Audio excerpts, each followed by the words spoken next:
ભાઈ રાઠોડ માન્ય અધ્યક્ષશ્રી, મારું પ્રશ્ન ક્રમાંક 3 છે. માન્ય અધ્યક્ષશ્રી, જવાબ સાહેબ મુજબ.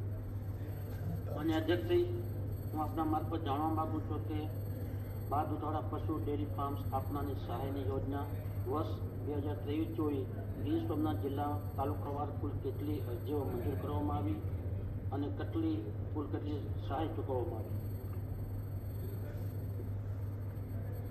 માન્ય અધ્યક્ષશ્રી, ગ્રામ્ય કક્ષાએ અપૂરતા વ્યવસાયની તકો અને રોજગારીને ધ્યાનમાં લઈ ગામડાના લોકોને શહેર તરફ વળતા અટકાવવા માટે ગામડાઓ ભાંગી ન પડે અને શહેરીકરણની સમસ્યા વિકટ ન બની જાય તે માટે આ સરકાર દ્વારા ગ્રામીણ યુવાનો અને મહિલાઓ માટે અનેક યોજનાઓ અમલમાં મૂકવામાં આવેલ છે.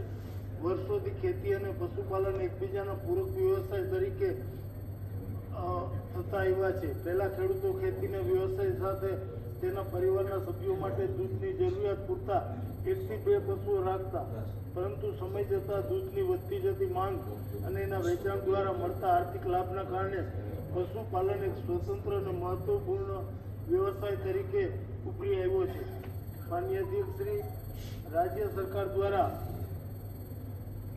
18-19માંથી 12 દૂધાળા પશુના ડેરી ફાર્મની સ્થાપના પર સહાયની યોજના અમલમાં મૂકવામાં આવેલ છે.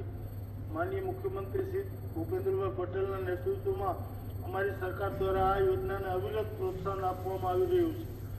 ગીર સોમનાથ જિલ્લાની મંજૂર થયેલ તાલુકાવાર અરજીઓ અંગે જણાવું તો ઉના તાલુકામાં આ સમયગાળા દરમિયાન કોઈ અરજી મળેલ નથી. કોટીનાર તાલુકામાં 33 મળી અરજી અને 37,718,000 રૂપિયાની સહાય ચૂકવાની.